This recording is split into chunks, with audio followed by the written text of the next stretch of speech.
قرآن مجید بھی کہتا ہے کہ ان کا جو مکر ہے اس سے پہاڑ بھی کانپ جاتے ہیں. لَتَزُولَ مِنْهُنَّ الْجِبَالُ، پہاڑ کانپ جاتے ہیں ان کے مکر سے. حضور اسلام نے فرمایا ان کے مکر سے پہاڑ کانپ جاتے ہیں. بڑے بڑے مکر ہیں، انسان تصور بھی نہیں کر سکتا. عورت ذات اگر کسی پر دل آ جائے، کسی پر عاشق ہو جائے عورت کسی سے، تو وہ کچھ کر گزرتی ہے کہ مرد عاشق ہو تو تصور بھی نہیں کر سکتا. وہ حدیں توڑ دیتی. مرد اس لیے نہیں کر سکتا کہ وہ حالت عشق میں بھی کیا کرنا ہے کیا نہیں کرنا تھوڑا زیادہ سوچ رکھتا ہے. عورت ساری حدوں سے عشق میں گزر جاتی. اور اگر عورت کسی کے خلاف ہو جائے، اس کے دل میں نفرت آ جائے، کیا نفرت آ جائے، حسد اور بغض آ جائے، عداوت آ جائے اور مخالفت کا تہیہ کر لے، تو وہ کچھ کر گزرتی ہے. اب میں دوسرا رخ سمجھا رہا ہوں کہ مرد وہ کچھ کرنے کا تصور بھی نہیں کر سکتا. اس اعتبار سے یہ بات توجہ طلب ہے. لہٰذا عورت کے پاس بڑے ہیلے ہیں. مولانا روم فرماتے ہیں کہ شوہر کو وہ ہر صحیح طریق سے، کبھی لڑائی جھگڑا کر کے اونچا بول کر، کبھی نیچا طور رکھ کے نیچا بول کر کے، متواضع منکسر ہو کر عاجزی کر کے، اور کبھی رو دھو کر، اتنا رو دھو کر کہ تصور سے باہر ہے کہ انسان کا دل پسیج جائے کہ یہ تو مر گئی، میں ابھی بھی اس کی بات نہ مانی تو ظلم ہوگا.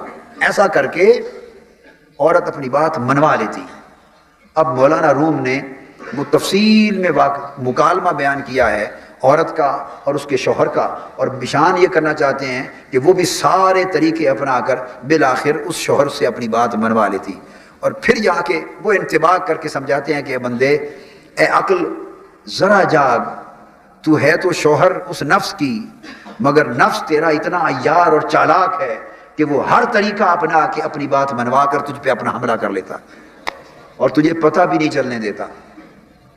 اور فرماتے ہیں کہ کبھی نفس اکڑ کر باغی بن کر انسان کو متمرد کر دیتا ہے، منحرف ہو جاتا ہے، باغی ہوتا ہے، متمرد ہو جاتا ہے.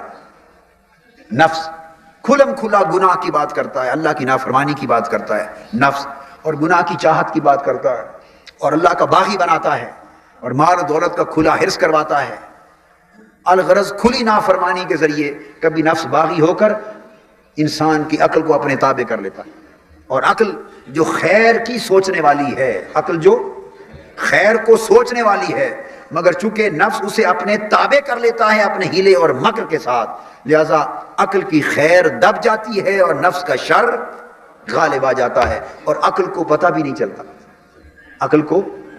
اور فرمایا کبھی نفس کھلی بغاوت کے ذریعے انسان کو عقل کو دبا لیتا ہے. کبھی نفس دیکھتا ہے کہ یہ شخص، اس کی عقل یعنی خیر کی سوچ اتنی مضبوط ہے کہ میرا کھلا بغاوت کا طریقہ اس کو قائل نہیں کرے گا، تو فرماتے ہیں ایسے موقع پر نفس دب بھی جاتا ہے. نفس دب جاتا ہے، کہتا ہے میں تو کچھ بھی نہیں ہوں، عاجز ہو جاتا ہے، منکسر ہو جاتا ہے، میری میں تو ختم ہو گئی ہے. نفس کہتا ہے میری میں تو نے مار دی، میں تو مٹ گیا، اب میں کچھ بھی نہ رہا، میری میں رہی ہی نہیں، بس میں تو مر گیا، فنا ہو گیا، بالکل صفر ہو گیا، اب تو ہی تو ہے. تو نیک بن جاتا ہے، متقی بن جاتا ہے نفس. تو تقویٰ کا، نیکی کا، فنا کا، مٹا دینے کا اپنے آپ کو پردہ اور لبادہ اوڑھ لیتا ہے. اور عقل سمجھتی ہے کہ اب میرا نفس پاک صاف ہو گیا، اس کا تزکیہ ہو گیا، یہ تو صالح اور نیک ہو گیا، لہذا اب اس کی بات پاک ہے. عقل پھر اس کے دام فریب میں آ کر اس کی بات ماننے لگ جاتی. کبھی نفس یہ چال چلتا ہے، کبھی وہ چال چلتا ہے. کبھی گریہ وزاری کرتا ہے، یعنی نفس کہتا ہے میں تو شکستہ ہو گیا ہوں، ٹوٹ پھوٹ کا شکار ہو گیا ہوں، میرا جوہر ختم ہو گیا ہے، اب میں تو اے عقل تیرا غلام ہو گیا ہوں، اب جدھر چاہے نیکی کی طرف لے چل، اب میں تو تیرا بے دام غلام ہوں. کبھی اس طرح طور طریقے پر آ جاتا ہے. یہ اس کا ایک مکر ہے، عیاری ہے. اور انسان سمجھتا ہے کہ الحمدللہ میرا نفس اب اچھا ہو گیا، اور وہ اس کو اپنے دام میں لے کر، چال میں لے کر اس کو پھسلاتا ہے، اور پھسلا کے اسی گڑھے میں جا گراتا ہے جہاں اس نے لے جا کے گرانا تھا. تو سیدھا پھٹکارنے کی بجائے پھسلانے کا طریقہ اپنا لیتا.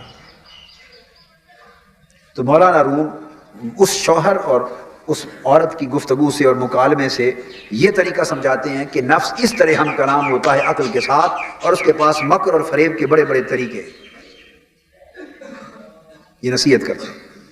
لہذا نفس پہ نگاہ رکھنی چاہیے، ہمیشہ نفس کے اوپر نفس کے ہیلوں سے پرہیز کیا جائے، اللہ سے پناہ مانگی جائے نفس کے ہیلوں سے، نفس کے مکر سے، نفس کے حملوں سے، نفس کے شر سے، نفس کے فتنوں سے پناہ مانگو اور اس پر نگاہ رکھو، نگاہ رکھو، ہمیشہ نگاہ رکھو۔ آگے چل کے فرماتے ہیں کہ وہ بیوی نے شوہر سے کہا اور اس کو قائل کر لیا، کہا کہ ہم روز بھوکا مر رہے ہیں، ہر روز بھوکا مر رہے ہیں، پریشان حال ہیں، کھانے کو کچھ نہیں ملتا، فقر ہے، غربت ہے، فاقہ ہے، تو بھئی اس طرح کر کہ چلا جا، سنا ہے بغداد کا بادشاہ بڑا سخی ہے، بڑا کریم ہے، ایک بادشاہ ہے بغداد کا، بڑا سخی کریم ہے، کسی سائل کو خالی نہیں موڑتا، دربار بڑا وسیع ہے، دسترخوان وسیع ہے، ہر سائل آنے والے کی جھولیاں بھر کے بھیجتا ہے، خزانے دے دیتا ہے، تو ہم بھی امیر کبیر ہو جائیں گے، چلا جا سائل بن کے اس کے پاس اپنی غربت کا حال کہہ دے تاکہ وہ ہمارے دن بدل جائیں۔ اب وہ اس کو جواب میں کہتا ہے کہ میں اس کو جا کے اس کے پاس جب جاؤں بادشاہ کے پاس، تو وہ جو اس کو وہ نائب رحمان خلیفہ کردگار کہتی، اس کے پاس جو جاؤں، شہر بغداد است از وے چوں بہار، اس کی وجہ سے بغداد کا شہر باغ و بہار میں بدل گیا ہے، وہ بادشاہ چمکا ہے۔ اب وہ کہتا ہے کہ اس کے پاس وہ کہتا ہے ہم نشینی مقبلاں چوں کیمیاست، چوں نظر شاں کیمیا خود کیمیائے خود کجاست۔ وہ معلوم فرماتے ہیں کہ وہ جواب، وہ اسی بیان کو کہتی ہے کہ یہ وہ جو بادشاہ ہے وہ اتنا سخی ہے کہ اس کی ہم نشینی، اس کی مجلس میں جانا، سائل بننا، اس کے ساتھ لگ جانا، اتنوں کو بھی وہ اپنے جیسا ہی امیر کر دیتا ہے، اتنا سخی ہے کہ جو اس کے دامن سے لگ جاتے ہیں انہیں اپنی طرح کا امیر کر دیتا ہے، اور ان کے احوال کو، حالات زندگی کو بدل دیتا ہے۔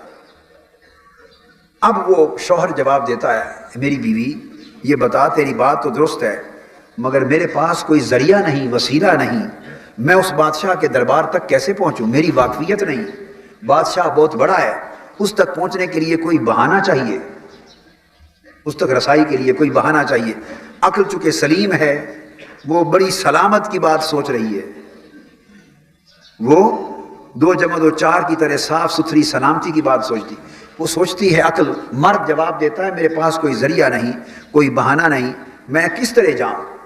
پھر وہ مثال دیتا ہے، دیکھ مجنو کو بھی جب خواہش رہتی تھی لیلا سے ملنے کی تو بہانے کی تلاش میں رہتا تھا، اور جب اسے خبر ملی کہ لیلا بیمار ہو گئی ہے تو مجنو تڑپ اٹھا، اس نے کہا کہ میرا دل تو چاہتا ہے جاؤں لیلا کے پاس، اس کی مجلس میں بیٹھوں، اس کا دیدار کروں، مگر افسوس پریشان ہوں کہ کوئی ذریعہ اور بہانہ نہیں کہ جاؤں تو کیا کہہ کر جاؤں اور کیا بہانہ بناؤں۔ وہ کہتا ہے لیتنی کنت طبیبا حاذقا کنت امشی نحو لیلا شائقا، وہ کہتا ہے کاش میں طبیب حاذق ہوتا، حکیم ہوتا، ڈاکٹر ہوتا، لیتنی کنت طبیبا حاذقا، کاش میں طبیب حاذق ہوتا تو یہی میری طب اور میری حکمت بہانہ بن جاتی، اور میں لباس جبہ پہن کے چلا جاتا، کہتا کہ میں طبیب حاذق ہوں، اجازت ہو تو میں علاج کروں اس مریض کا، تو علاج کے بہانے لیلا کے دربار میں اس کی صحبت میں چلا جاتا، پھر جی بھر کے دیکھتا رہتا اور نبض پہ ہاتھ رکھتا اور تکتا رہتا اور مس کرتا رہتا، چھوتا رہتا، لیکن کوئی بہانہ سوچتا تھا کہ کوئی طبیب ہی ہوتا۔ تو وہ مثال دے کے کہتے ہیں کہ اللہ پاک نے بھی اپنے دربار میں جب بلایا ہے تو ایک بہانہ اور وسیلہ ہمیں دیا ہے، اور وہ کیا اللہ نے بلایا کہ آ جاؤ میرے دربار میں، لوگوں گناہ گاروں آ جاؤ میرے دربار میں، اور خود اللہ جانتا ہے کہ گناہ گار لوگ ہیں، میرا بڑا عالی اونچا عرفہ دربار ہے، میرے بلند دربار میں آتے ہوئے میرے گناہ گار بندے گھبرائیں گے، ڈریں گے، تو ان کو بھی کوئی ایسا بہانہ دے دوں کہ جو بہانہ ان کا ڈر اتار دے، ان کا جو حجاب ہے ڈر کا، جھجک کا، وہ اتار دے، ڈر ہٹا دے، تاکہ دوڑے دوڑے بے جھجک میرے دربار میں آ سکیں، آئیں تو صحیح میرے دربار میں ایک بار آ جائیں، پھر جھولیاں بھر دینا میرا کام ہے۔ تو فرماتے ہیں اللہ پاک نے بھی یہ فرمایا کہ لوگوں میرے دربار میں آؤ، اور ساتھ اپنے دربار میں آنے کے لیے گناہ گار بندوں کا ڈر اتارنے کے لیے ساتھ ایک وسیلہ دیا، ساتھ ایک وسیلہ دیا، اور وہ کیا؟ اپنے محبوب کو فرمایا قل تعالو، قل تعالو، اے میرے محبوب آپ ان کو آواز دے کر دعوت دے دیں کہ رب بلایا ہے میں نے، آؤ میرے رب کی طرف۔ جب آپ دعوت دے دیں گے تو یہ میرے گنہگار بندے جو جھجک اور ڈر کی وجہ سے میرے عالی دربار میں آنے سے کترا رہے ہیں، گھبرا رہے ہیں، آپ کی دعوت ان کے لیے وسیلہ بن جائے گی۔ ڈر اتر جائے گا کہ اس کے محبوب نے بلایا ہے، اب اس دربار سے دھتکارے گا کوئی نہیں، کیونکہ اس کے محبوب کی دعوت پر آئے ہیں۔ کوئی پوچھے گا کیسے آئے ہو تو کہیں گے اس رب کے محبوب نے آواز دی ہے اور رب کے دربار میں تو حضور کو وسیلہ بنا۔ تو جب میرے محبوب کا وسیلہ پکڑ کے میری دربار میں آئیں گے تو دو کرم ہوں گے، میں تو کرم کروں گا ہی، بڑی بات ہے، میں تو ان پر کرم کروں گا ہی، مگر ان کو کیا فیض ہوگا، پہنچنے سے بھی پہلے میری بارگاہ میں حاضری کا ڈر اتر جائے گا، محبوب کا بلاوا ان کے لیے بڑا حوصلہ بن جائے گا، بڑا حوصلہ بن جائے گا۔ اسی طرح جب فرمایا وَلَوْ أَنَّهُمْ إِذْ ظَلَمُوا أَنفُسَهُمْ جَاءُوكَ فَاسْتَغْفَرُوا اللَّهَ، جنہوں نے بڑے گناہ کر لیے وہ اگر میرے پاس معافی کے لیے آنا چاہیں تو محبوب آپ کے پاس آ جائیں، پھر مجھ سے معافی مانگے۔ معافی تو مجھ سے ہی مانگنی ہے، مگر جب آپ کے دربار میں آ کر آپ کی شفاعت کو وسیلہ بنا دیں گے تو دو فائدے ہوں گے، ایک تو میرا دریائے رحمت اور دریائے توبہ اور دریائے توجہ اور دریائے لطف و کرم جوش میں آ جائے گا تیری سفارش کو دیکھ کر، اور ایک فائدہ ان کو میرے کرم سے پہلے ہی پہنچ جائے گا، اور وہ یہ کہ جب آپ وسیلہ بن جائیں گے تو ان کا ڈر جو میری بارگاہ میں گناہ کرنے کے بعد میری بارگاہ میں آنے سے جو ڈر رہے تھے، ان کی نگاہ میں گناہ نظر آتا تھا اور کب کب آتے تھے، ڈرتے تھے میری بارگاہ جلالت میں آنے سے، جب آپ وسیلہ بن جائیں گے تو ڈر اتر جائے گا، اور ڈر نرمی سے بدل جائے گا، وحشت اپنائیت سے بدل جائے گی، دوری قربت سے بدل جائے گی، اور آپ کے وسیلہ بن جانے کے بعد پھر بے جھجک میری بارگاہ میں آئیں گے، بس ان کے آنے کی دیر ہے، میں کرم کے موتیوں سے جھولیاں بھر دوں۔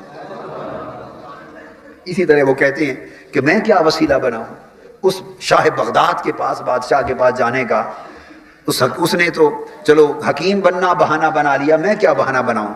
اب وہ بیوی کہتی ہے کہ تیرے پاس اگر آلہ و ذریعہ کوئی بھی نہیں اور کوئی بھی بہانہ تیرے پاس نہیں تو کیا ہوا، کوئی بات نہیں، ہم جو مفلس ہیں ہمارے پاس کچھ بھی نہیں ہے، ہم مفلس ہیں ہمارے پاس کچھ بھی نہیں ہے، حالت نیستی ہے، حالت نیستی، کچھ بھی نہیں ہے، محض خالی ہیں، تہی دامن ہے، ہم کچھ بھی نہیں ہیں۔ یہ کچھ نہ ہونا اور نیستی کی حالت، نیست ہونا کہ نہ کچھ ہم ہیں نہ ہمارے پاس کچھ ہے، وہ کہنے لگی کہ بڑے سخی اور کریم بادشاہوں کے لیے یہی حالت وسیلہ بن جاتی ہے، یہی حالت وسیلہ بن جاتی ہے، جا کے اپنی بے سر و سامانی پیش کر، بے سرو، اگر تیرے پاس کوئی ہدیہ نذرانہ کوئی شے وسیلہ کے طور پہ لے جانے کے قابل نہیں کہ جائیں تو کریں بادشاہ سلامت کی خدمت دربار میں یہ ہدیہ لے کے آیا، ہدیہ لے کے جانا مولانا روم فرماتے ہیں وسیلہ بن جاتا ہے، اس کی محبت کا اظہار ہو جاتا ہے۔ تو اس نے کہا اگر تیرے پاس بادشاہ کے پاس جاتے ہوئے کوئی ہدیہ نذرانہ کوئی تحفہ لے جانے کا پیسہ نہیں، کوئی چیز نہیں، تو کوئی بات نہیں، جو بے سر و سامانی ہے یہی کافی ہے، یہ حالت جا کے پیش کر، یہی وسیلہ ہو جائے گی اس کریم اور سخی بادشاہ کے لیے۔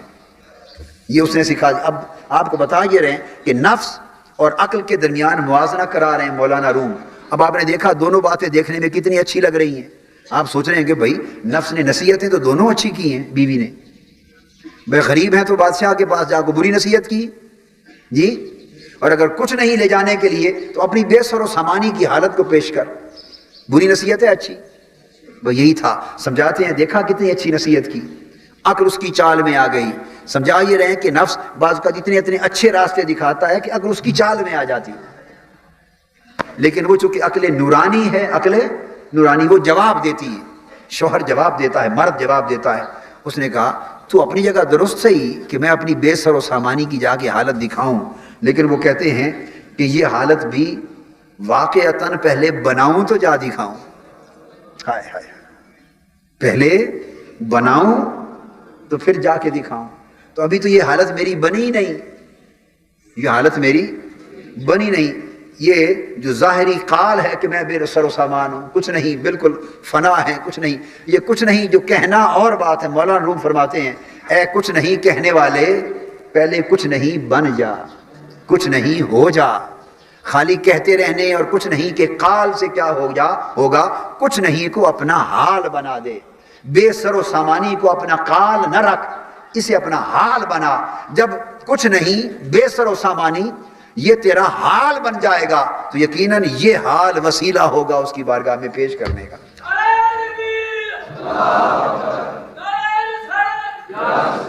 اس کے بعد وہ کہتے ہیں مولانا روم کہ صدق کی ضرورت ہے بندے.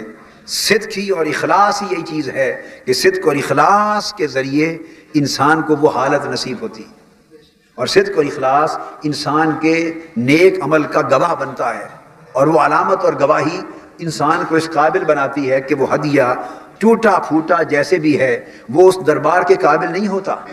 اور تو نے سمجھ لیا ہے کہ شاید میری جان اور میرا مال اور میرا عمل اور میرا حال اس قابل ہو گیا ہے کہ مولا سے سودا کر لو. تو اترانے لگ گیا ہے اپنے مال پر. ہائے ہائے ہائے. فرمایا نہیں، تیرا حال اور تیرا مال اتنا اچھا نہیں، اس کو بہتر کر، اس کو بہتر کر. اور فرماتے ہیں کہ بہتر کرنے کا ایک طریقہ تو یہ ہے کہ وہ جو اندر حال ہے اس کی جو ٹوٹیاں ہیں، فرماتے ہیں جیسے 5 حواس ہوتے ہیں، 5 حواس ہوتے ہیں، یہ حواس ہیں، ان کی 5 ٹوٹیاں ہیں. سب سے پہلے ان ٹوٹیوں کو بند کر، ان ٹوٹیوں کو بند کر تاکہ تیرے گھڑے میں، تیرے حوض میں نیا جو کیفیات کا پانی آئے وہ گرتا نہ جائے، جو آتا جائے وہ بہتا نہ جائے. بند کر تاکہ جو کیفیات آئیں وہ جمع ہوں. پہلے یہاں سے حفاظت کر، چور دروازے نکلنے اور نقصان کے دروازے بچا.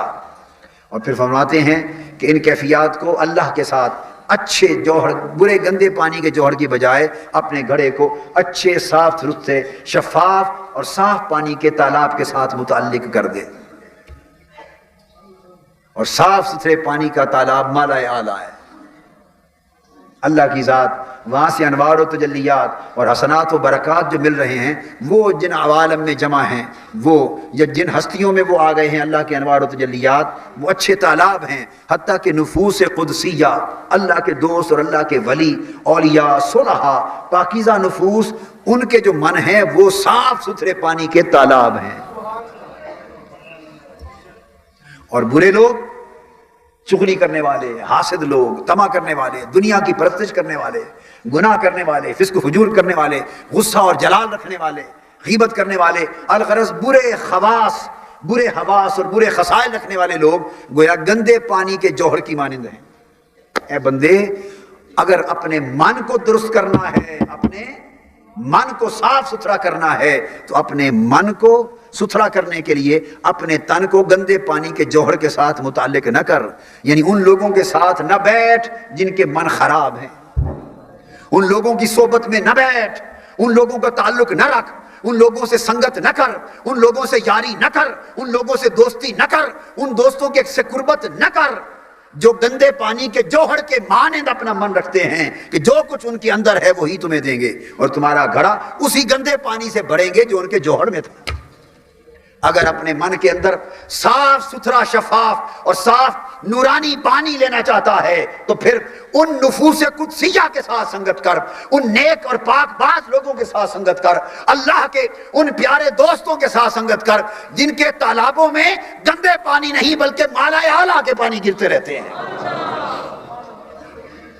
جن کے من کے تالاب میں، جن کے قلب کے تالاب میں روح کی نہر آتی ہے. اور وہ نہر کہاں سے آتی ہے؟ مالا اعلیٰ کا روحانی پانی، ربانی پانی، لاہوتی پانی روح کی نہر کے ذریعے ان کے دلوں اور من کے تالاب میں آتا رہتا ہے اور بڑھتا رہتا ہے، چونکہ ان کے تالاب مالا اعلیٰ کے لاہوتی پانی کے ساتھ بھرے ہوئے ہیں. اے بندے، ان تالابوں کے ساتھ تعلق جوڑ تاکہ تیرے گھڑے میں بھی وہی پانی آئے.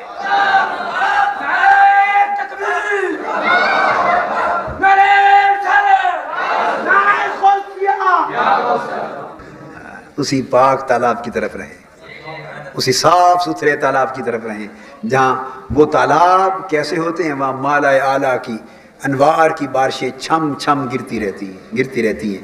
وہ تالاب رہتے اسی دنیا میں ہیں، اسی زمین پر ہوتے ہیں. وہ بھی تالاب اسی زمین پر ہوتے ہیں، آپ میں ہی ہوتے ہیں. نہ ان کی کوئی شکل جدا ہوتی ہے، نہ ان کی کوئی لباس وضاقتہ جدا ہوتا ہے. وہ تالاب اسی مادی تن میں، مٹی کے گھڑے میں ہوتے ہیں. ہائے ہائے ہائے. جسم ہر ایک کا وہی مٹی کا گھڑا ہی ہوتا ہے، جسم ہر ایک کا مٹی کا گھڑا ہوتا ہے. اس لیے تو مولانا روم کہتے ہیں کار پاکاں را قیاس از خود مگیر. گرچہ باشد در نوشتن شیر شیر کار پاکاں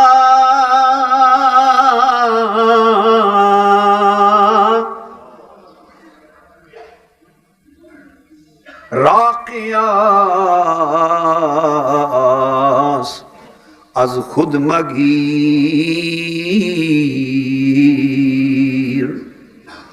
در نوشتن گر کے باشد در نوشتن شیر شیر. کہتے ہیں پاک لوگوں کو اپنے اوپر قیاس نہ کیا کر، ان کے مٹی کا گھڑے دیکھ کر، ان کے خاکی تن دیکھ کر، خاکی تن اور اپنے جیسا جسم اور تن دیکھ کر اپنے اوپر قیاس نہ کیا کر. فرمایا وہ صرف اس کی مثال اسی طرح ہے جیسے ایک ہی کاغذ پر لکھنے میں شیر اور شیر ایک ہی جیسے ہوتے ہیں. لکھنے میں شیر لکھ دیں یا شیر لکھ دیں ایک ہی جیسے ہوتے ہیں، مگر دونوں میں فرق اتنا ہے کہ شیر انسان کی خوراک ہے، شیر انسان کی خوراک ہے اور انسان شیر کی خوراک ہے. شیر انسان کو کھا جاتا ہے اور انسان شیر کو پی جاتا ہے. اتنا فرق ہے زمین و آسمان. شیر انسان کو کھا جاتا ہے اور شیر دودھ کو کہتے ہیں، شیر انسان شیر کو پی جاتا ہے. فرمایا تو لکھنے میں ایک جیسے حرف ایک ہی ہوتے ہیں، شین یہ رے، حرف تینوں برابر حرفوں کے ساتھ دونوں بنے ہوئے ہیں، مگر فرق زمین اور آسمان کا ہے. اسی طرح فرماتے ہیں وہ تالاب ستھرے پانی کے بھی اسی طرح مٹی کے ہی بنے ہوئے ہوتے ہیں. وہ تالاب بھی اسی گارے مٹی اور انہی اینٹوں سے بنے ہوئے ہوتے ہیں، خاک سے بنے ہوتے ہیں، مگر فرق صرف یہ ہوتا ہے کہ ان میں جو نہر نالا کھلتا ہے پانی پہنچانے والا وہ مالا اعلیٰ سے آتا ہے، اور گندے پانی کے جوہر اس میں جو بارش آتی ہے، یہ جو نالا کھلتا ہے وہ گندے پانیوں کی نالیاں آتی ہیں، یہ بارشوں کے پانی اور گندے ہو جاتے ہیں، مٹی گرتی وہ گدلا ہو جاتا ہے. تو فرماتی اس طرح اپنے آپ کو صاف کر اور اس صاف کر کے ستھرے پانی کے ساتھ اپنے من کو پاکیزہ پانی کا تیلاب بنا دے. اب اس کے بعد کہتے ہیں کہ وہ اعرابی پھر چل پڑا اور اس کو یہ خبر نہ تھی، وہ اس کی بات میں آ گیا.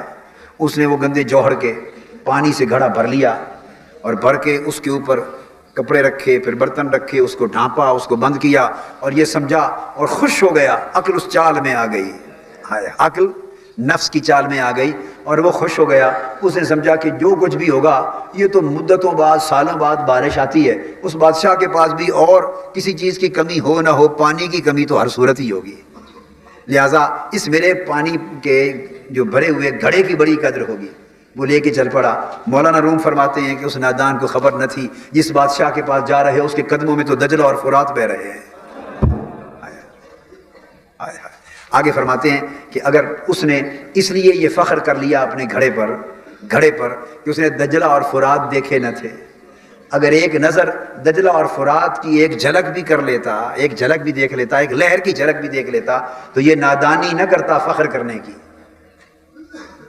اب یہ بات کہہ کے مولانا روم مثال دیتے ہیں اور سمجھاتے ہیں کہ اے ناداں، یہ تو ہے کیا اپنی اس حقیقت پہ جو نطفہ پلید کے ساتھ بنی ہے، جو پلید نطفہ سے بنی ہے، جو اسفل سافلین کا منبع ہے، جو ناسوتی وجود ہے اور اعمال جو ریاکاری سے آراستہ ہوئے ہیں، اور ان پر تو فخر کر رہا ہے اس مالک کی بارگاہ کے مقابلے اس کے سامنے، کیونکہ وہ دیکھنے والا ہے اور اجر وہاں سے جا کے لینا ہے.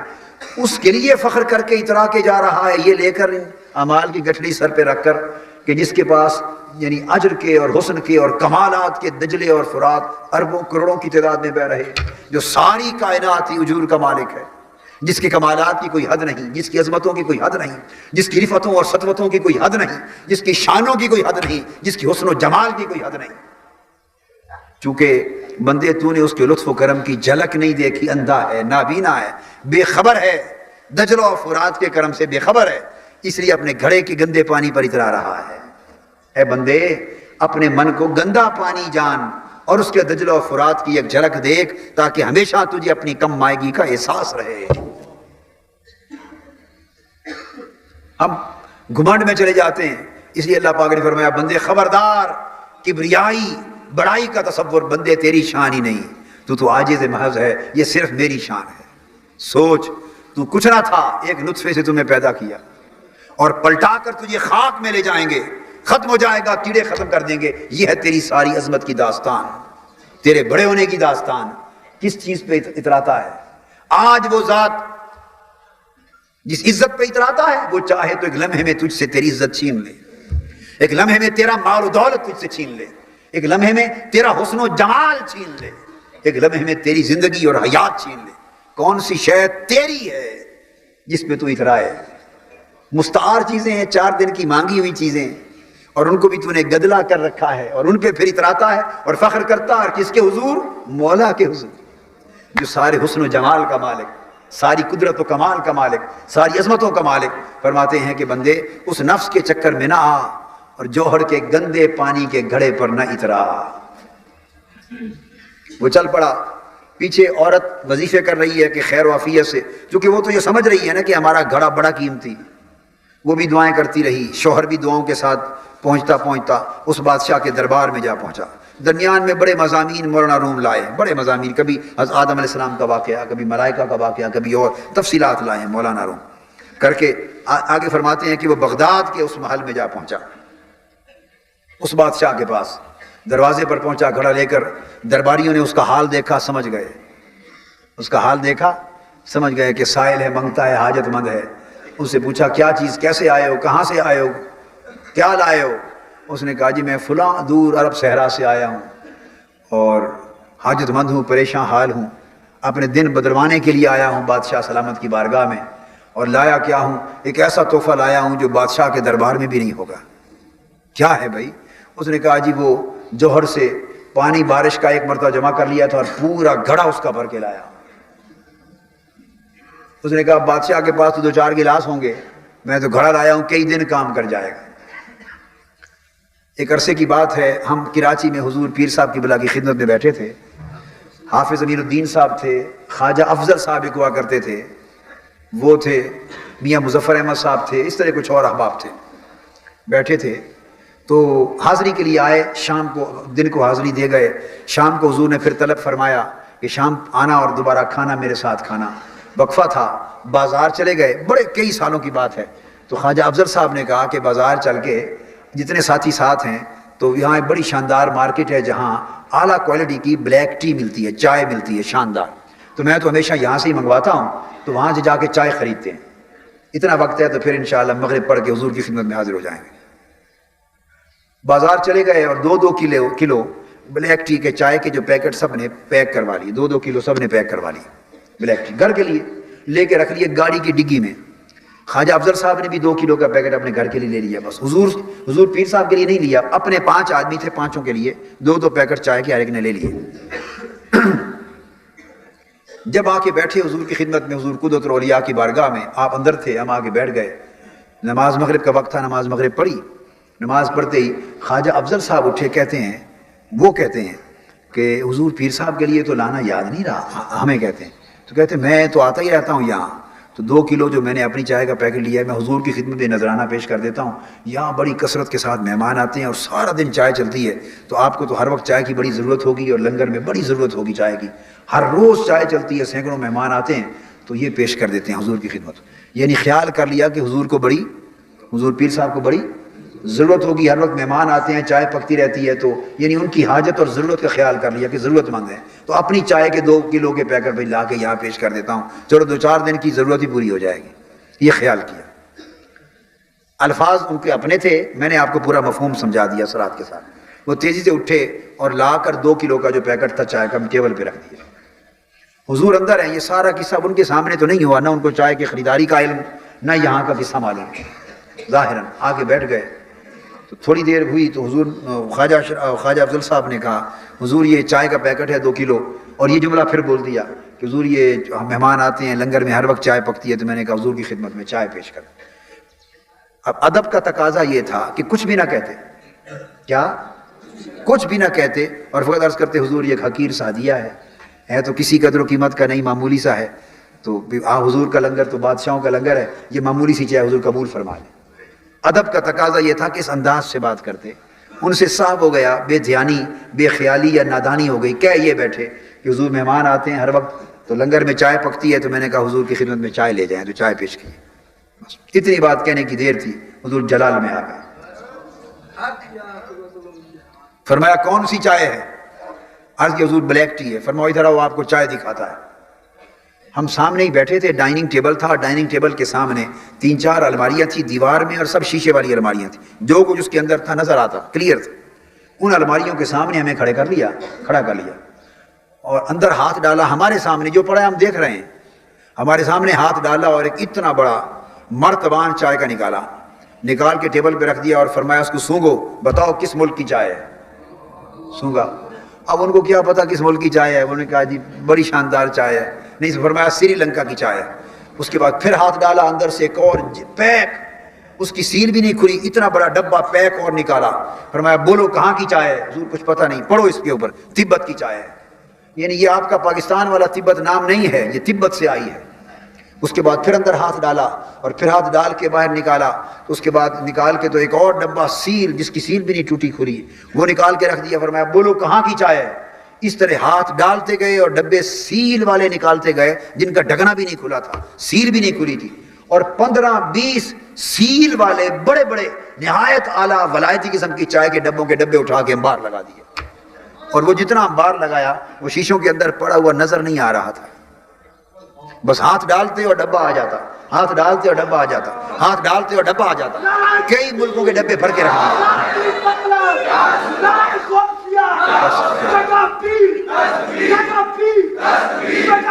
بس ہاتھ ڈال کے ڈبے نکال لیتے، ہاتھ ڈال کے ڈبے نکال لیتے. میز بھر دیا اور بھر کے جب جگہ نہ رہی تو فرمایا یہ چند نمونے ہیں، غوث پاک کا گنج بہت زیادہ ہے. یہ چند نمونے دکھایا ہے، میں آپ نے چند نمونے دکھایا، غوث پاک کا گنج بہت زیادہ ہے. اگر مزید جی چاہے تو اور لے آؤں. وہ پھر میں نے ان کو سمجھایا خواجہ صاحب آپ رو پڑیں، معافی مانگیں، ہاتھ جوڑیں. حضور جلال میں معلوم نہیں آگے کیا قدم اٹھائیں گے. وہ پھر رو پڑے، ہاتھ جوڑے، معافی مانگی. حضور گستاخی بے ادبی ہو گئی، معاف کر دیں حضور، معاف کر دیں حضور، غوث پاک کے نام پہ معاف کر دیں. واپس پلٹ آئے، صوفے پہ بیٹھ گئے، بیٹھ کے فرمایا معاف کرتا ہے، چائے لے جاؤ ضرورت نہیں ہے، چائے لے جاؤ ضرورت. اگر وہ جملے نہ کہے ہوتے تو ایک نہیں 10 ڈبے پیش کر دیتے، دعا کے ساتھ رکھ لیتے، دل نہ توڑتے. 1 کلو کا پاؤ کا بھی ہوتا، عاجزی اور ادب کے ساتھ پیش کرتے تو قبول فرما لیتے. لیکن اس میں گفتگو ذرا خلاف ادب آ گئی. تو اس طرح یہ ایک انداز ہوتا ہے جب کوئی چیز پیش کرنا ہو تو جس بارگاہ میں پیش کرنے، جس دربار میں یا جس کامل کے حضور پیش کرنے جا رہے ہیں، کبھی ضرورت کا خیال دل میں نہ لگائیں. ان کی ضرورت پوری کرنے والا ان کا اللہ ہوتا ہے. ایوب خان نے جب حضور کوئٹہ میں آ کے مقیم ہوئے تو ایوب خان نے ایک پیغام بھیجا، اپنا ایک بہت بڑا افسر بھیجا اور اس کو کہلا کے بھیجا کہ سلام بھی عرض کریں حضور میں چند دنوں میں خود سلام کے لیے حاضر ہوں گا اور ویلکم کروں گا. آپ پاکستان میں قیام فرما ہوئے ہیں، خود حاضری کے لیے آؤں گا. اس ایوب خان کے زمانے میں آپ آئے تھے پاکستان، تو میرے آنے سے پہلے یہ حاضر ہے. حضور جس چیز کا حکم ہو، زمین چاہیے ایک دربار بنانے کے لیے، جو کچھ چاہیے، مکانات چاہیے، جو جس چیز کی ضرورت ہو حضور حکم فرمائیں. تو یہ آپ کا گھر ہے، حکم فرمائیں گے حضور سب کچھ حاضر ہو جائے گا، جو فرمائیں گے حکم مل جائے گا. آپ نے اس کو پیغام دے کے بھیجا تھا. اسے کہیں ایوب خان کو ہمارا سلام دیں اور شکریہ ادا کریں. فرمایا ابھی اللہ کا خزانہ بہت ہے، جب اس کے پاس کمی ہو جائے گا تو آپ سے مانگ لے گا. ابھی اللہ کا خزانہ کافی ہے، کمی نہیں، جب ادھر کمی ہو جائے گا تو آپ سے لے لے گا، مانگ لے گا. واپس بھیج دیا. مقصد بات کا یہ ہے کہ بڑی درگاہ میں جب کوئی چیز پیش کرنی ہو تو وہ اعلیٰ سے اعلیٰ چیز بھی ہو تو 2 چیزوں سے ہمیشہ ڈرو اور بچو. کیا؟ اس سے بدبختی مسلط ہو جائے گی. ایک تو ان کی حاجت مندی اور ضرورت مندی کا خیال دل میں نہ لاؤ. ان کی حاجت و ضرورت کو پورا کرنے والا اللہ ہے، وہ مخلوق سے بے نیاز ہوتے ہیں، مخلوق سے بے نیاز ہوتے ہیں. اگر فاقے کی بھی حالت ہو تب بھی خلق سے بے نیاز ہوتے ہیں. کبھی یہ خیال نہ لاؤ کہ ضرورت ہوگی میں ضرورت پوری کر دوں. اور دوسرا اس ادب کا خیال رکھو کہ پیش کرتے ہوئے کبھی نہ اپنی چیز کی بڑھائی جتاؤ کہ جی بڑی اعلیٰ چیز ہے آپ کے لیے لایا ہوں. نہیں، جہاں پیش کر رہے ہیں ان کے لیے دنیا کی کوئی چیز اعلیٰ نہیں، وہاں تو اللہ کی نعمتیں اعلیٰ ہیں. نہ شے کی بڑائی دکھاؤ، نہ اپنی بڑائی جتاؤ، اور نہ ایسا جملہ بولو جو ادب کے اور ان کی عظمت کے منافی ہو. عاجزی اور انکساری کے ساتھ ہدیہ پیش کر دو. اگلے لوگ اولیاء نفل پڑھتے، ساری رات عبادت کرتے، ساری رات ایک لمحہ بستر پہ نہ سوتے، قیام اور سجود میں گزر جاتی، اور فجر کے وقت جب اذان فجر ہوتی رو کے عرض کرتے باری تعالیٰ ہم نے تیری عبادت نہیں کر سکے, ساری رات گناہ اور غفلت میں گزر گئی, معاف فرما دینا. ساری رات عبادت کی ہوتی اور ساری رات کی عبادت کو گناہ اور غفلت تعبیر کرتے, اور بجائے اس کا اجر مانگنے کے اس عبادت کو کہ مولا میری عبادت قبول فرما, کبھی نہ کہتے کہ میری عبادت قبول فرما. یہ ساری عبادت کر کے کہتے مولا غلطیاں کرتا رہا ہوں, غفلت غلطی کی, گناہ کی ہے, معاف فرما دے میرے مولا, معاف فرما دے. تو 10 دن بیٹھ کر بھی جب اٹھیں, آپ نے دیکھا میں نے دعا میں آپ کو طریقہ بتایا تھا, آدھی سے زیادہ دعا کیا تھی, بس معافی مانگتے رہے. بس اگر معافی مل گئی تو سارا کچھ آ گیا, اگر معافی مل گئی تو سارا کچھ آ گیا. اگر اس نے گناہ مٹا دیے اور معاف کر دیا تو معاف کرتا ہی اس وقت ہے جب بندے پہ راضی ہوتا. اگر راضی رہو تو معاف نہیں کرتا, اگر معاف کر دیا تو اس کا مطلب ہے راضی ہو گیا. لوگوں اگر معافی مل گئی اور راضی ہو گیا تو باقی کیا رہ گیا, ورضوان من اللہ اکبر. جس پہ وہ راضی ہو جائے اس کو کون سی نعمت کی ضرورت ہے. اس لیے جو بھی بھلائی اور نیکی کریں, اس طرح جتنی زیادہ نیکی عبادت کریں اتنا زیادہ ڈریں کہ مولا اس غلطی پہ گرفت نہ کر لینا. پہنچ گیا, کہا کہ اتنا بڑا شاندار تحفہ لایا ہوں, بادشاہ سلامت کے حضور پیش کرواؤ. وہ خادم جو تھے درباری اس کی باتیں بھی سنتے, ہنستے بھی تھے, جیسے مالک کے فرشتے ہیں, وہ سب حقیقتوں سے واقف ہیں, ہنستے بھی تھے. اندر لے گئے, بادشاہ سلامت کو کہا پیش کرو. اس نے بادشاہ سلامت کے ساتھ اپنے جوہر کے گندے پانی سے بھرے ہوئے گھڑے کی تعریفیں کر دی. بادشاہ چونکہ سخی تھا, اب یہاں سخاوت کی 2 قسمیں ہیں, ایک سخاوت دست ہے, ایک سخاوت نفس ہے. کچھ لوگ صرف ہاتھوں سے سخی ہوتے ہیں, ہاتھوں کے سخی ہوتے ہیں. کچھ لوگ دل کے سخی ہوتے ہیں. کچھ لوگ سخاوت کرتے ہیں مگر دل خطرہ محسوس کرتا ہے, یار اتنا خرچ کر دیا کہیں کم نہ ہو جائے پیچھے, اتنا خرچ کر دیا کہیں بعد میں کمی نہ آ جائے, اتنا خرچ کر دیا کہیں فلاں ضرورت نہ رہ جائے. تو دل یہ سوچتا رہتا ہے. تو وہ ہاتھ کے تو سخی ہیں مگر دل سخی نہیں. مگر کچھ لوگ دل کے سخی ہوتے ہیں, دل بھی نہیں گھبراتا, سخاوت میں تائید کرتا ہے, کرتا رہتا ہے. دل کی سخاوت ہوتی ہے پر نفس کی سخاوت نہیں ہوتی, اور سب سے عظیم سخاوت لوگوں نفس کی سخاوت ہے. سب سے بڑی سخاوت نفس کی سخاوت ہے. معاف کر دینا ساری سخاوتوں سے بڑی سخاوت ہے. جو کوئی زیادتی کرے اور زیادتی کا ملال دل میں نہ رکھے, دل کو تنگ نہ کرے, سمجھو اس کا نفس سخی ہے. اور جو زیادتی کرے اور وہ طبیعت پہ ناگواری آئے اور پھر بھی بھلائی کرے, سمجھو نفس کا سخی ہے. جو غیبت نہ کرے نفس کا سخی ہے. تو نفس کی سخاوت بڑی بات ہے. جو کوئی گالی دے اور وہ گالی کا جواب نہ دے, دل پہ بوجھ نہ لے, وہ نفس کا سخی ہے. وہ بادشاہ نفس کا بھی سخی تھا. تو اس کے پاس اس نے جا کے کہا کہ بادشاہ سلامت, میں بڑا دور سے ایک عظیم تحفہ لایا ہوں, آپ کے خزانے میں کیا کمی ہے, ہر چیز فراوانی سے ہے, دنیا جہان کی ساری نعمتیں ہیں, لیکن چونکہ بارش بڑی کم ہوتی ہے اس لیے شاید, اور آپ کو پتہ ہے اور کنویں بھی کم ہیں اور دریا بھی نہیں ہیں. یہاں کہاں ہے ہمارے عرب میں دریا, اور صحرا ہی صحرا ہیں, اور چشمے بھی نہیں ہیں. چونکہ بارش کی قلت ہے, آپ کے پاس سب کچھ ہوگا مگر اتنا پانی نہیں ہوگا جتنا میں لایا ہوں. بادشاہ نے پوچھا ہنس کے, اے مسافر کتنا پانی لایا ہے؟ میں گھڑا بھر کے پانی کا لایا. گھڑا, وہ گھڑے پر ہی چلا تب بھی اترا رہا تھا, دربار میں پہنچا تب بھی اترا رہا تھا. اس کی نظر میں گھڑا کوئی بڑی چیز تھی. اسے خبر نہیں, گھڑے والوں کو کیا خبر کہ کوئی تالاب میں بھی رہتے ہیں, اور جنہوں نے تالاب کے سوا کچھ نہیں دیکھا, جو ساری زندگی گھڑے میں ہی بند رہے, انہیں کیا خبر کہ کچھ تالابوں کے کنارے پر بھی بستے ہیں. اور جن کی ساری زندگی تالاب میں گزر گئی, انہیں کیا خبر کہ کچھ دریاؤں میں بھی تیرتے پھرتے ہیں. اور جو فقط دریاؤں میں رہے, انہیں کیا خبر کہ کوئی سمندروں کی وسعتوں میں بھی چلتا رہتا ہے. کوئی سمجھ آئی ہے بات کی؟ میرے ابا جی قبلہ رحمۃ اللہ علیہ جب خطاب فرماتے, پنجابی زبان میں جب خطاب فرماتے اور دقیق اور بڑے لطیف علمی نکات اس طرح سمجھا دیتے, یہ ان کا ملکہ تھا.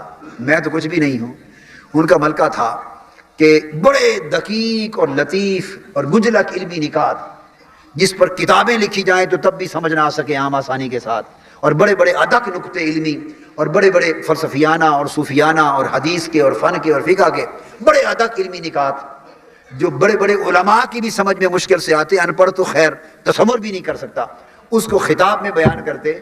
اور اتنے آسان پیرائے میں کہ جس کو چٹا ان پڑھ کہتے ہیں نا پنجابی میں, انگوٹھے لگانے والا, ہل چلانے والا جٹ ان پڑھ بھی اس لطیف نقطے کو سمجھ کے اٹھتا, مکمل سمجھ جاتا. یہ ان کا ایک انداز تھا. اللہ پاک نے ان کو بڑی شرح صدر بھی دی تھی اور بڑا فصل الخطاب بھی دیا تھا. یہ وہ پیغمبرانہ فیوزات ہیں جو اللہ پاک اپنے بندوں کو عطا فرماتا ہے. تو میں یہ عرض کر رہا تھا کہ ان کا ایک طریقہ جو سنا لیتے تو مزاح کے لیے کبھی کبھی جملہ بولتے. جیسے میں نے پوچھا آپ کو یہ اچھی طرح سمجھ آ گئی؟ آپ نے کہا آ گئی. وہ پوچھتے سمجھ آئی یا اگلی بھی گئی؟ وہ پوچھتے سمجھ آئی ہے یا اگلی؟ جو پہلے تھوڑی زیادہ تھی وہ بھی چلی گئی یا آ گئی سمجھ؟ تو میں وہی پوچھ رہا ہوں کہ آئی یا گئی اگلی بھی؟ جی آ گئی. ہاں یہ بھی بات، یہ پا گئے بات کو. کہتے ہیں اگلی جائے گی تو تب نہیں آئے گی. وہی بات کہ جو کچھ دھوکے دیکھ رہے ہیں ان سے آنکھیں بند ہوگی تو یار نظر آئے گا. سراب سے آنکھیں بند کریں گے تو حقیقت نظر آئے گی. ہم تو دھوکوں کی دنیا میں پھر رہے.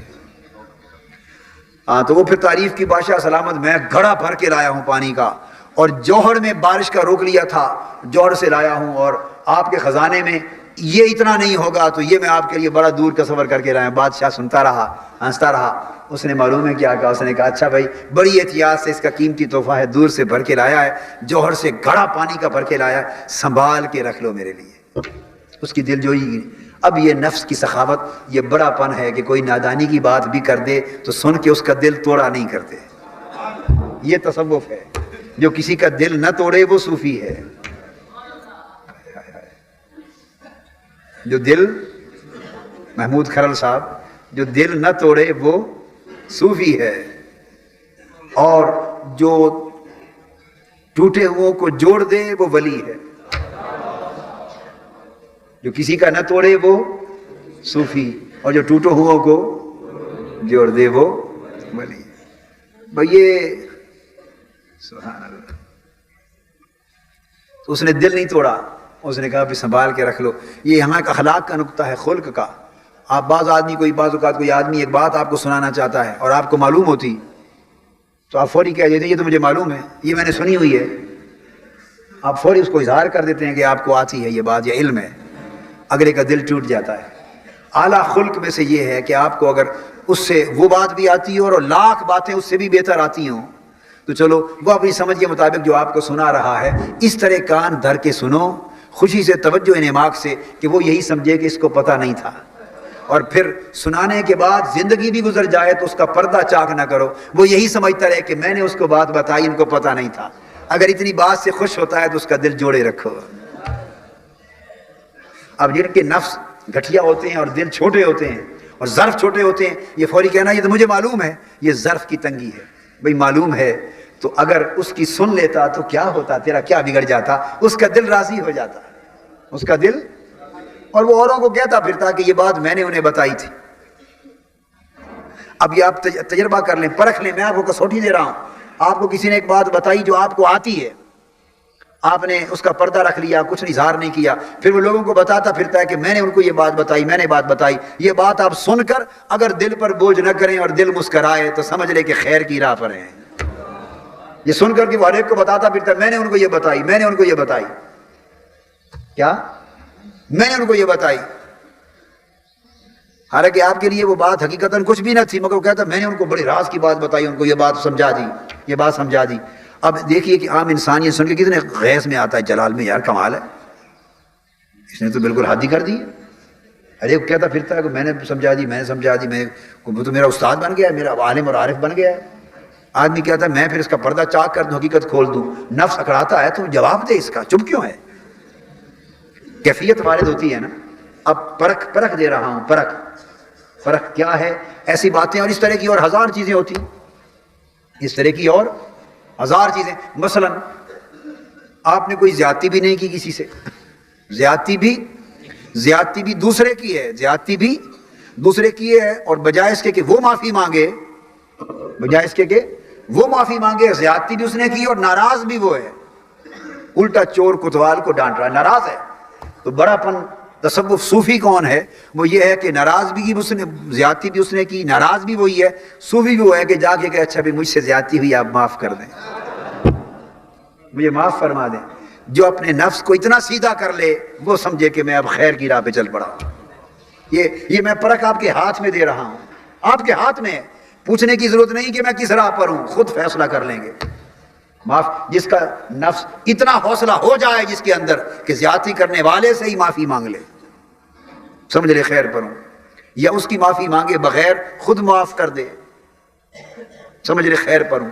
اور پھر اس نے کیا کیا؟ زیادتی بھی اس نے کی تھی، آپ نے تو عظمت کا ثبوت دیتے ہوئے، بڑائی کا ثبوت دیتے ہوئے معافی مانگی۔ اب وہ ہر ایک کے پاس برانڈر روڈ پہ چلا گیا، شالم مارکیٹ میں چلا گیا، گلبرگ میں چلا گیا، ہر ایک کو کہتا پھرتا ہے پھر جی وہ اس نے ایسا کیا تھا، پھر میرے دروازے پر آ گیا، اس نے معافی مانگی، پھر میں نے تو معاف کر دیا۔ وہ میرے دروازے پر آ گیا، اس نے معافی مانگی، اللہ رسول کا واسطہ دیا، معاف کر دیا، ہر ایک کو کہتا پھرے۔ اب آپ خود سوچیں ایک عام آدمی جب یہ بات سنے گا اس پورے پس منظر کے ساتھ، اس کے دل پر کیا اثر ہوگا؟ غصہ آئے گا یا نہیں؟ بولیے، دکھ ہوگا یا نہیں ہوگا کہ نہیں ہوگا؟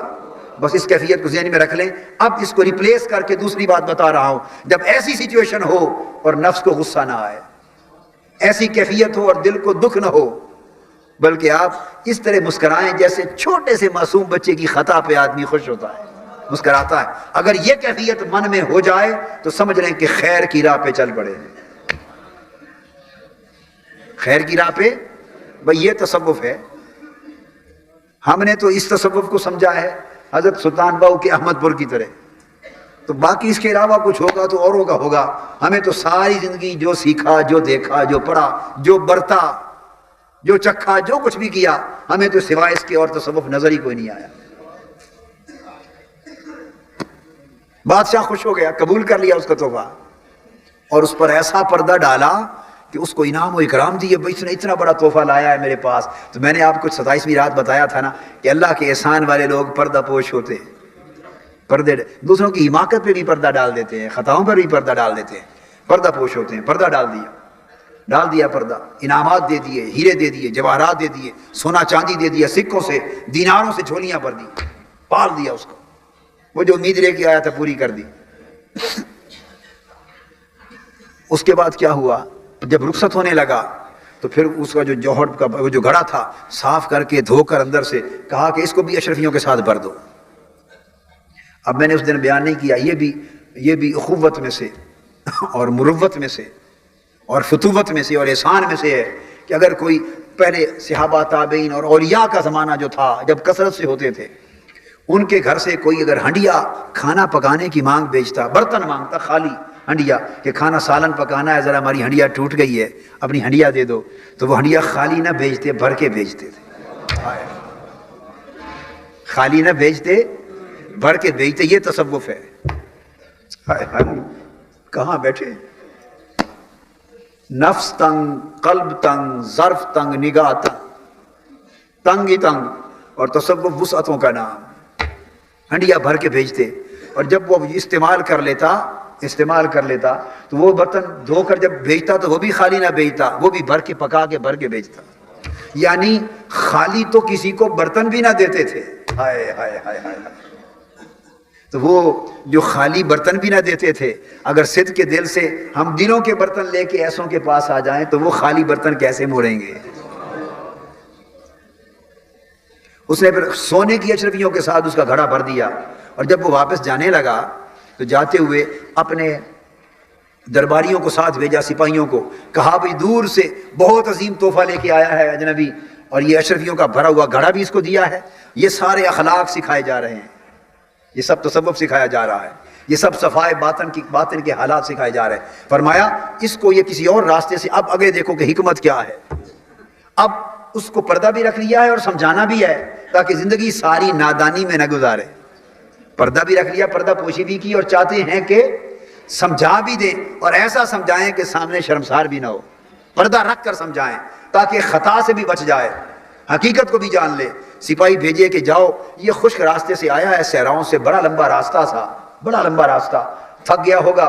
اب اس کو آپ یہ جو دریائے دجلہ ہے نا، اس راستے سے جا کر اس کو کشتی پہ بٹھاؤ، اور دریائے دجلہ سے گزرے گا تو راستہ بڑا چھوٹا ہے اور سامنے اس کا قصبہ اور صحرا آ جائے گا۔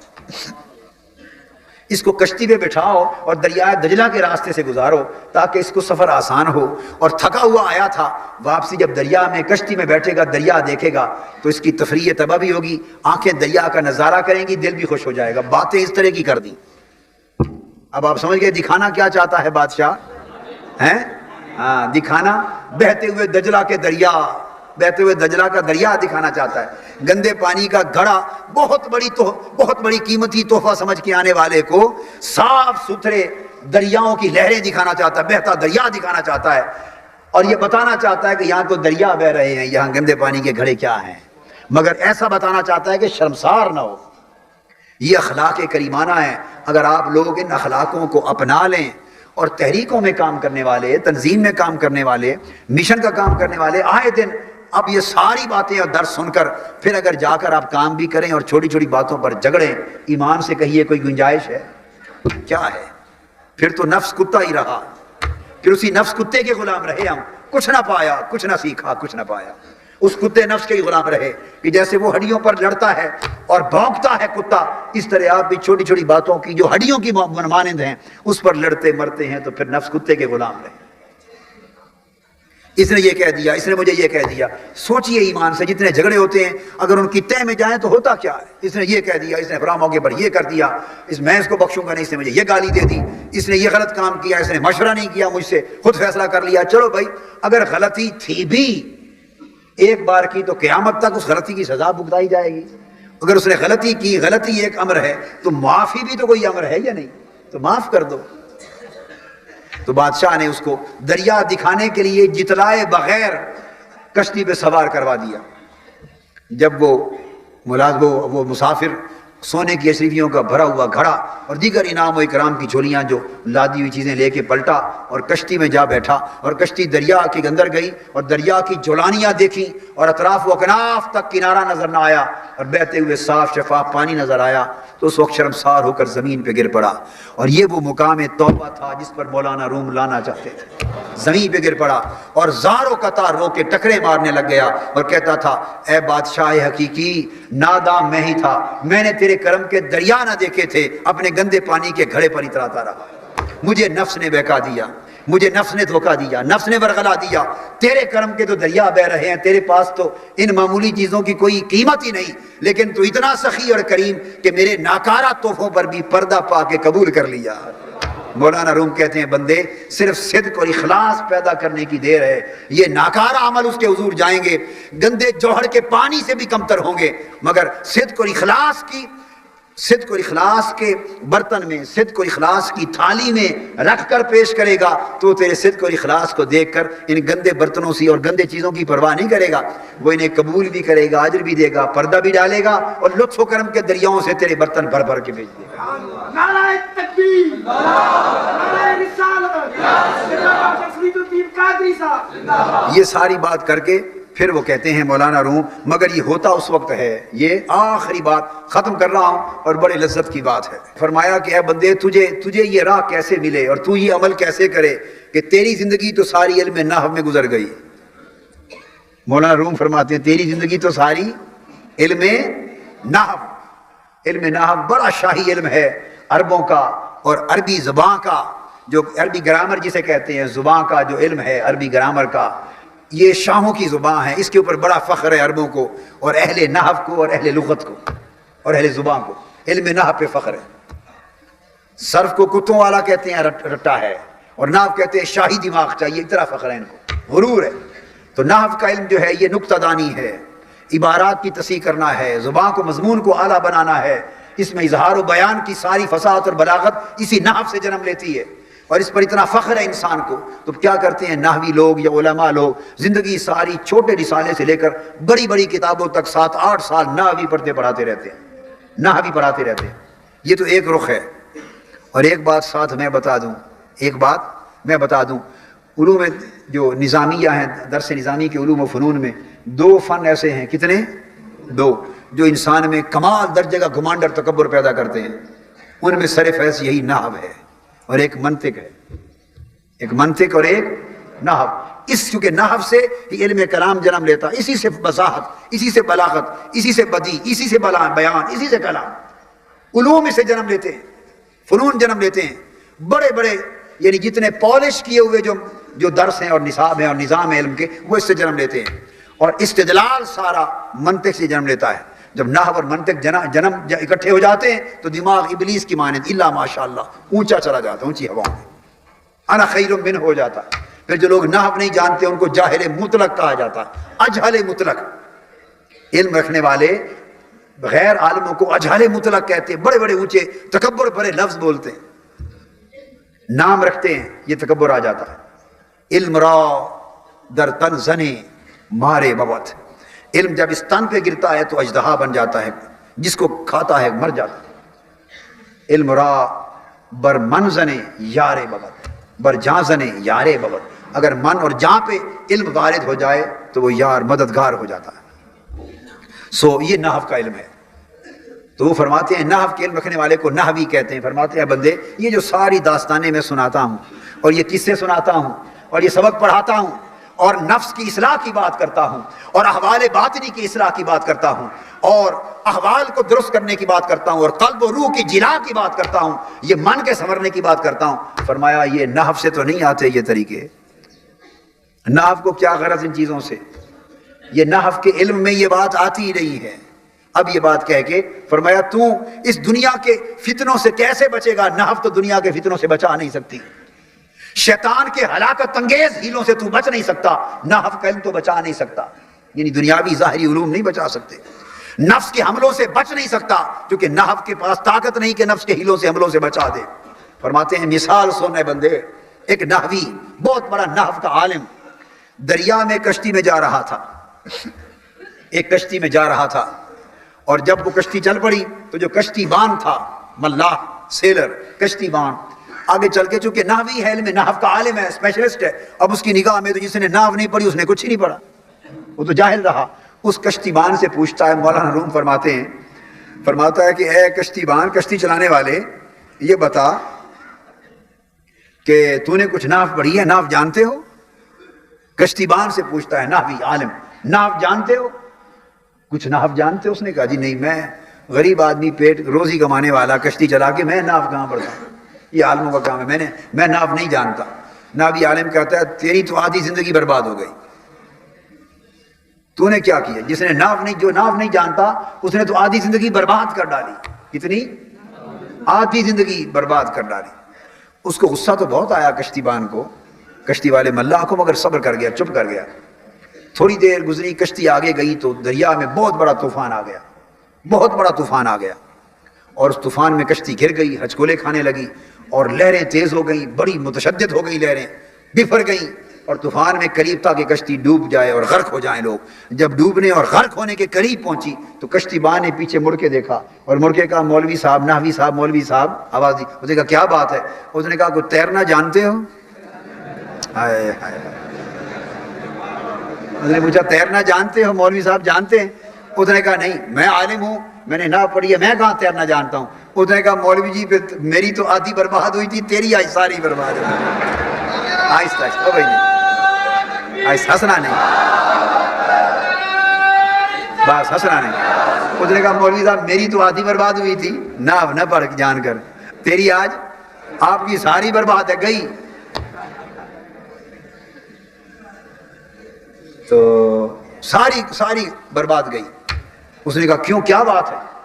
اس نے کہا جی بس کشتی ڈوب رہی ہے اور غرق ہونے والے ہیں، اب تو غرق آ گیا، اب تو کچھ نہیں بچا، ڈوب رہے ہیں، غرق ہونے والے ہیں، اب وہی بچے گا جو تیرنا جانتا ہے. جو تیرنا نہیں جانتا وہ غرق ہو گیا، ساری زندگی گئی آپ کی، نحو آپ کو بچا نہ سکی. اس طوفان میں غرق ہونے سے نحو آپ کو بچا، یہ وہی بچا جس نے تیرنا سیکھ لیا تھا. ہائے ہائے ہائے ہائے. یہ بات کہہ کر مولانا روم فرماتے ہیں، وہ فرماتے ہیں کہ اے بندے، مولانا روم، یہ کشتی جب ڈوب غرق ہونے کے لیے تو علم نحو نے نہیں بچایا، اس کو تیرنا آتا تھا، وہ بچا لیا. اس طرح بندے یہ دنیا بھی، اب میں اس کی تعبیر تشریح کر رہا ہوں، یہ دنیا بھی ایک دریا ہے جس میں خواہشات، بہکاموں اور گمراہیوں کے اور تباہی اور ہلاکت کے طوفان چل رہے ہیں، عظیم طوفان چل رہے ہیں جو تباہی بربادی پھیلا رہے ہیں، اور انسان اس کشتی کی مانند اس دنیا کے طوفان میں گر گیا ہے، دنیا میں کے طوفان میں گر گیا ہے، اور نفس اس کو بچا نہیں سکتا. مولانا روم یہاں فرماتے ہیں کہ بندے اس دنیا کے ہوا و ہوس اور حرص و لالچ اور نفس پرستی کے طوفان میں اب اگر روحانی ہلاکت سے بچنا ہے، روحانی ہلاکت سے بچنا ہے تو علم نحو سے نہیں، علم محو سے بچو گے. ہائے ہائے، علم نحو سے نہیں، علم محو. آپ سوچیں گے یہ محو کیا علم نکل آیا نحو کے مقابلے میں. نحو کے مقابلے میں محو کہتے ہیں مٹانا. ہائے ہائے مٹنا. محو مٹنے اور مٹانے کو کہتے ہیں محو کر دیں. کیا محو کر دینا, میں نے معاف کر دیا یعنی مٹا دیا.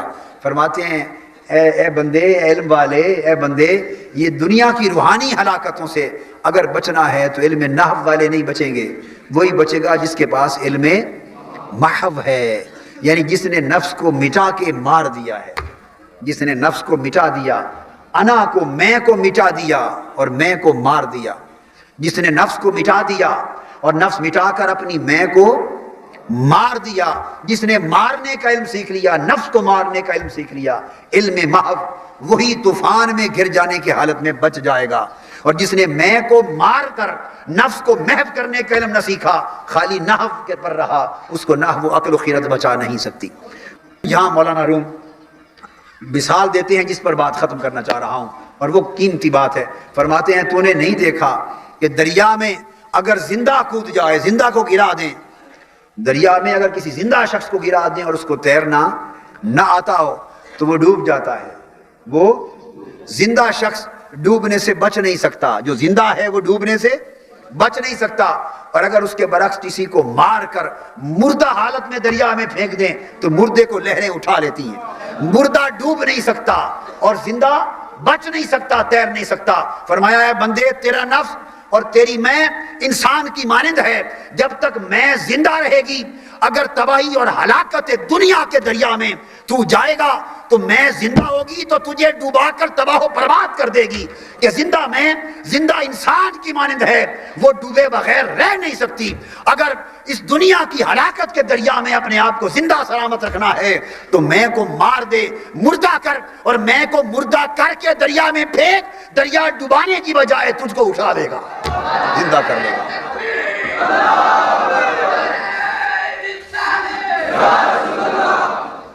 تجھ کو اٹھا لے گا. فرمایا مرد نحوی را ازاں دردوختیم تا شمارا نحو محو آموختیم. فرمایا وہ جو نحوی شخص تھا اس کی بجائے محو کر کے جو نحو محو ہے, نحو سے مراد اب علم لیا, یعنی جو محو ہونے کا علم تھا, اے خالی نحو نہ سیکھ, نحو محو سیکھ. اے بندے خالی نحو نہ سیکھ بلکہ نحو محو سیکھ, مٹنے مٹانے اور میں کو مار دینے کی نحو سیکھ, تاکہ ہلاکت سے روحانی طور پہ بچ جائے اور تو دنیا کے تھبیڑوں میں, طوفانی تھبیڑوں میں بھی زندہ اور سلامت رہے. لہٰذا وہ کہتے ہیں کہ میں نے یہ سبق حضرت مولانا روم کہتے ہیں اس لیے دیا کہ فقہ فقہ ہو, نحو نحو, صرف صرف. فقہ کی فقہ یہی ہے. اے فقہ پڑھنے والو, فقہ کی بھی کوئی فقہ ہے. اے نحو پڑھنے والو, نحو کی بھی کوئی نحو ہے.